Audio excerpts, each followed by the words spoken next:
here is I want to, now I know my Windows machine is actually connecting to the Linux machine. I don't want to keep doing it in this manner because this won't restart when the machine restarts. So I'm going to stop the Velociraptor connection, and instead I'm going to do service install. And that, instead of just running it right now, it's going to add it as a service in Windows. So if you open services, you'll see it. Down at the bottom will be Velociraptor. All right. There it is. Now it's a service, and it'll automatically start every time you restart it. So I should still be in control of this machine. Let's test that before anything else happens.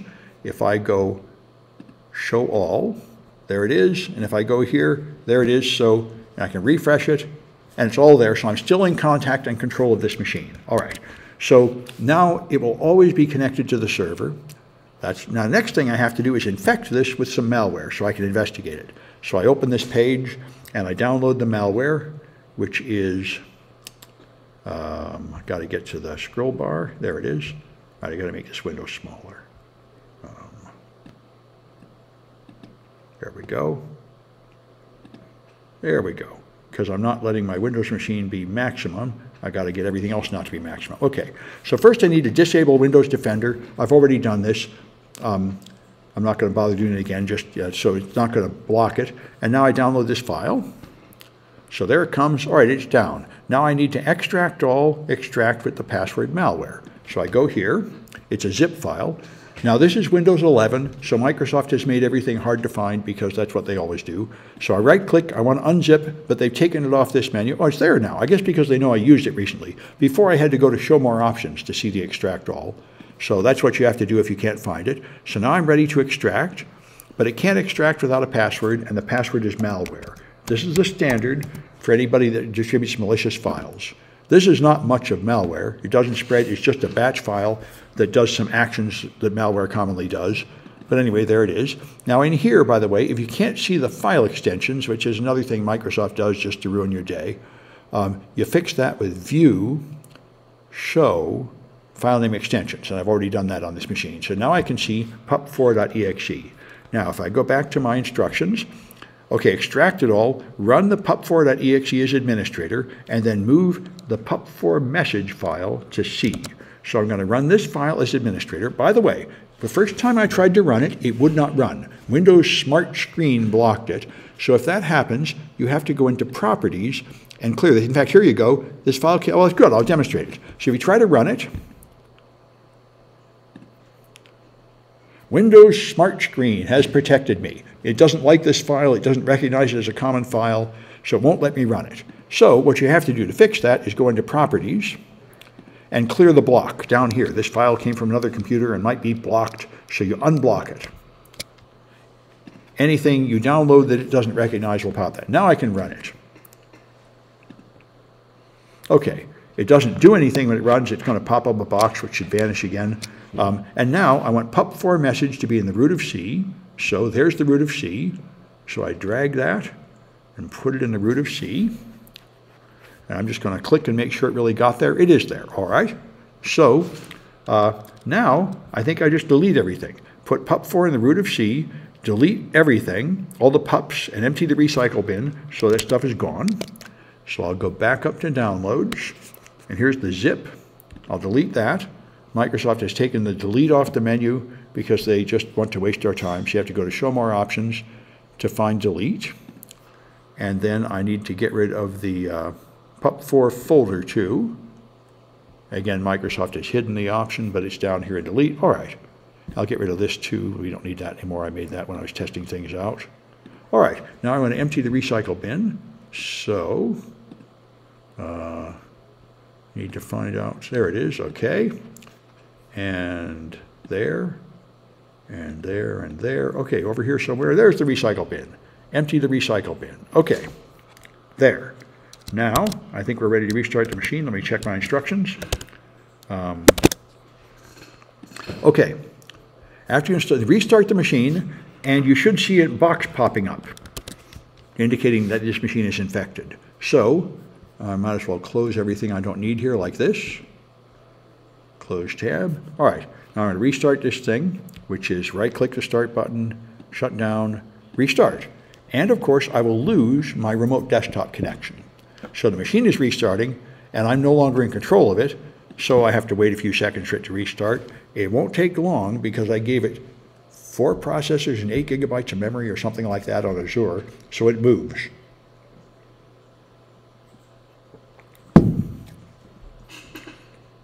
So I'll try, it might already be up. Yep, it's already up. Restarts really fast. All right.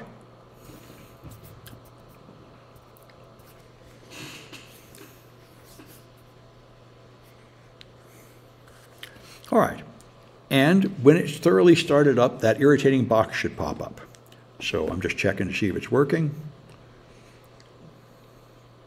There's something still running. At some point, it will run that batch file, presumably. Yeah, it's still thinking, doing things. Are the cloud servers VMs?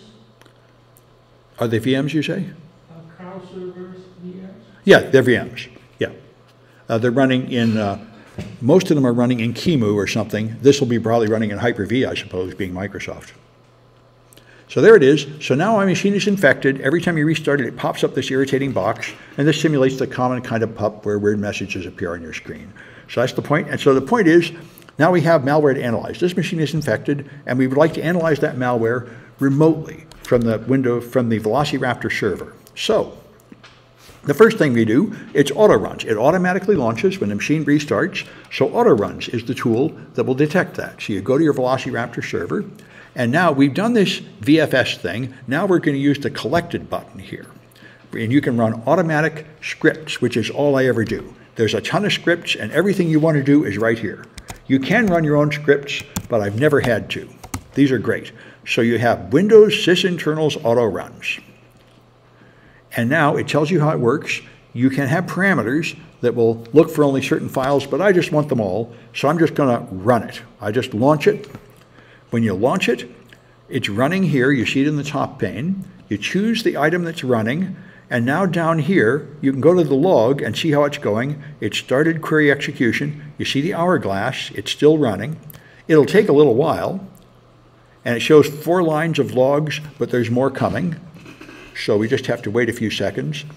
It downloads this tool from the internet and runs it on the machine and takes the results and sends it back to the Linux server, which is the whole point of this. You can have a server and you can scan your whole fleet of machines for indicators of compromise. So it's done. And so when it's done, I can go to results, and here's the results. And there are a lot of them. 1,447 things are automatically launching on that Windows machine. So looking through them one by one like this is for the birds. So if you have a big list like that, the thing to do is download a CSV, and that's what this does. This will give you a comma-separated value, and you can now open it in something like Excel. What we're going to do here, since we don't have Office or anything on here, is open it in Notepad. Wait. Well, I'm on my Mac. Okay, that's fine. I'll use my Mac text editor. Okay. All right, I'll use my Mac text editor. That'll be fine. Okay, and there it is. And you can find the PUP.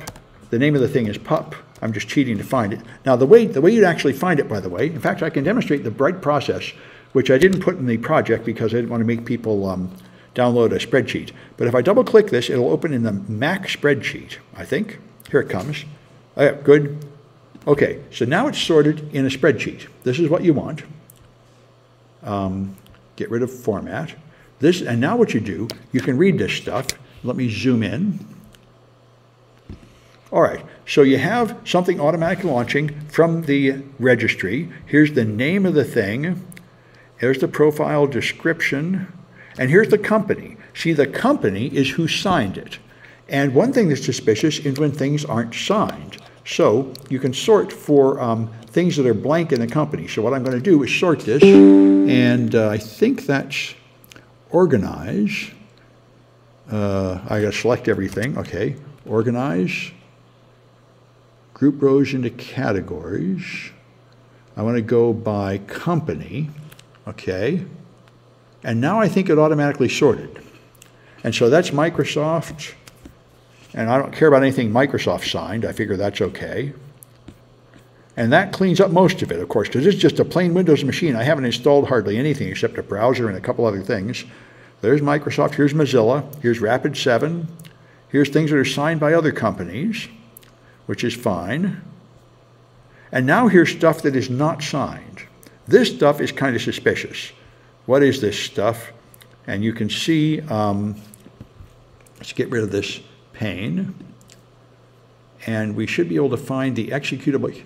This looks like the executable path. All right, Windows on Windows. These are still parts of Microsoft. And there it is, PUP for message. So this is how you would find it if you didn't have any clue. You just look for something suspicious here, and the fact that no company has signed it is a good clue. And that let me get rid of the 1400 and look through maybe only 40 or 50. So there it is, pup4message.exe is the name of the executable that I suspect is making that box pop up. Now this does not prove that. This just shows there is a running process launched from the root of C with this strange name and not signed. So I would like to learn more about that process. All right, so let's go back to the instructions, which are here. Okay, so we used auto runs and we found that pup4 thing. All right, and if we looked, we would see the registry key that automatically launches it, which is the run key. So now we're going to find the MD5 of it. We're going to look at that running process. Now we know there's a running process named pup4 message or something like that. So I can use PS list to find it. I get another artifact and I search for PS list. And there it is, Windows PS list. Now I have a process regular expression, which is handy because I don't want a list of all the running processes. I want to know more about just that one process. And I know it has the word pup in it. So just put in pup, that's probably enough, and now I'll just run that. So I want it to tell me about processes that contain the word pup. It's running, and it's done, and now there is only one such process, and there it is. So it's launched by pup4 message, and you now have the MD5 and SHA-1 and SHA-256 hashes, which you could of course feed into VirusTotal or something and see if it's known malware, and that would be a good thing to do. All right, so that's the first thing, is just getting more information about the running process. And now I would like to dump process memory. Now when I tried this before, it failed, which is very annoying. So I'm going to try it one more time. Let's see, it may be process. I would like to get the process memory. This is really quite powerful.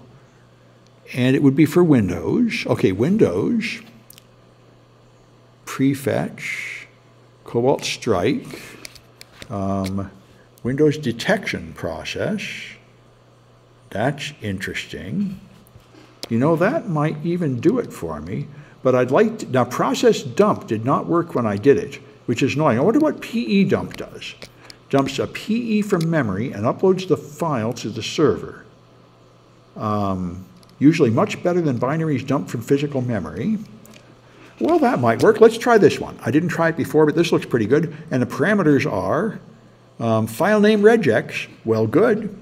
Then let's see what this does. So I should be able to just use my file name that contains pup.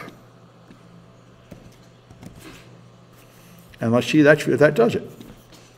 I've never used this one before, but the one I used typically didn't work. Something finished. Okay, here it is. It's here's the log, starting query execution. Looks like Windows PE dump is done.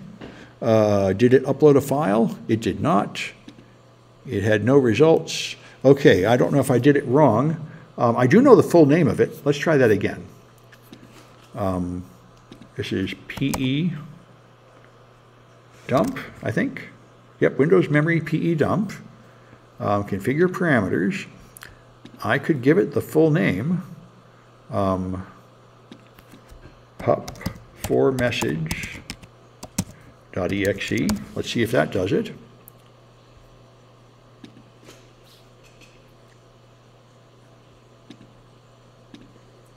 It's doing something.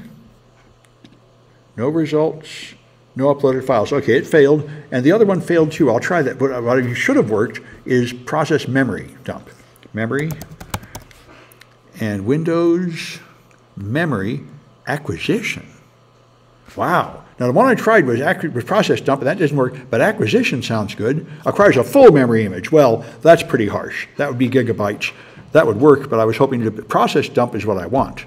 But when I did process dump, it failed, which is it just dumped the process's memory and upload it to the server. That's what I really want. Let's see if this is going to work. If I do my process regex, oh, let's get rid of this one. I don't want memory acquisition. I want process dump. Okay. It would be PUP 4. That's the regex. And I don't care about that. Launch. Click. Well, yep, this is what happened. I got an exclamation point. It failed somehow. The symbol OS path. So as far as I can tell, in the latest version of Velociraptor, they broke this, which is annoying, but you can never have everything. So that's why I say I warned you, I wouldn't bother with this one if you're using the latest version of Velociraptor. But the next one. You use a Velociraptor, the server version? Yeah, well, the server and client are the same.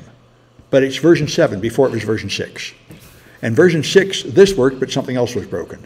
So that's what updates do. They fix something and break other things. Why do you go to the web version? Why do I go to what? Why do you go to the web version of Velociraptor? The way Velociraptor is written, you do everything here in the web. Yeah, see, that's intentional. I mean, you could maybe write your own thing, but why do you use the client version? The Kali version? The client version. Client version. Well, this is the server controlling the client, which is the way it's supposed to be. No, but before you used the standalone version, right? As a client version? No, I mean, I'm on the server, I ran the Velociraptor executable as a server, and on the client, I ran that client file to make it a client, and it's now a service. So I'm not sure I understand your question. Before you used standalone Velociraptor. Well, you could use Velociraptor on the server and then monitor your own server, if that's what you mean by standalone. No, but before you have some projects that use Velociraptor on the computer itself.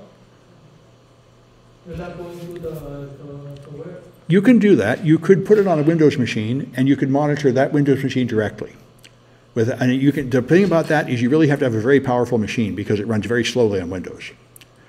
The way it works a lot better is have Linux monitoring Windows.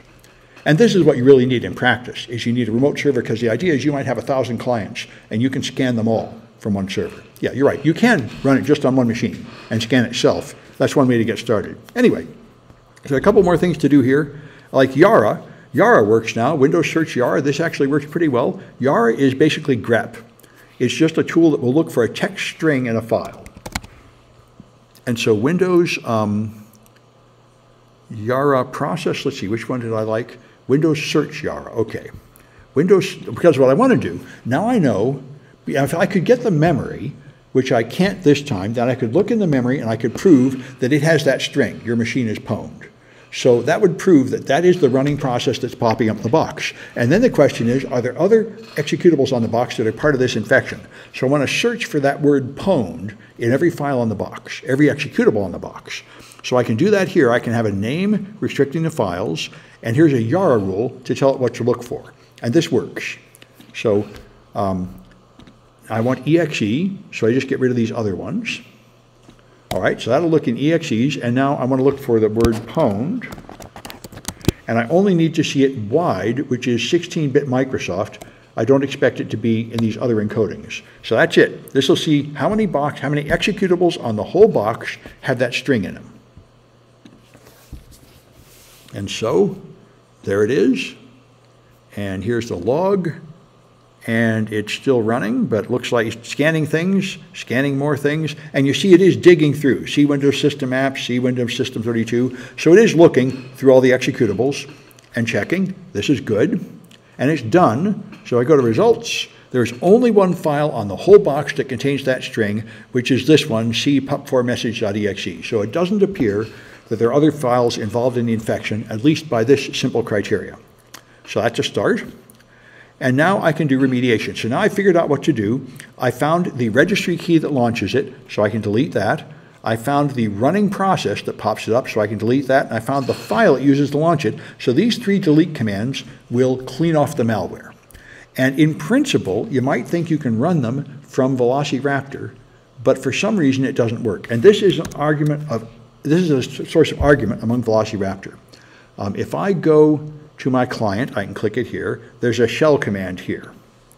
And now I can execute commands in PowerShell, or for that matter, CMD. But PowerShell should work. So this should kill the running task. Now let's get my Windows box back up so we can see. Okay, there's the Windows box, and there's the irritating box. So this should kill that task, and it just doesn't. It won't do it. That's annoying. However, if you do the second part, which deletes the registry key, that works. And don't ask me why. There's arguments in the Velociraptor forums about whether this thing should be allowed, because this administrative control in the command line could be used, they could be using Velociraptor for malware to control boxes if you let them do this. So there's no argument. This is what deletes the registry key that makes it launch. And this one actually works. And you can tell because here, if I put this in and launch it, it's here. Now you can tell it worked because this one here, task kill, if I look at the output, there was no output. But if I look at the output here, it tells me it completed successfully.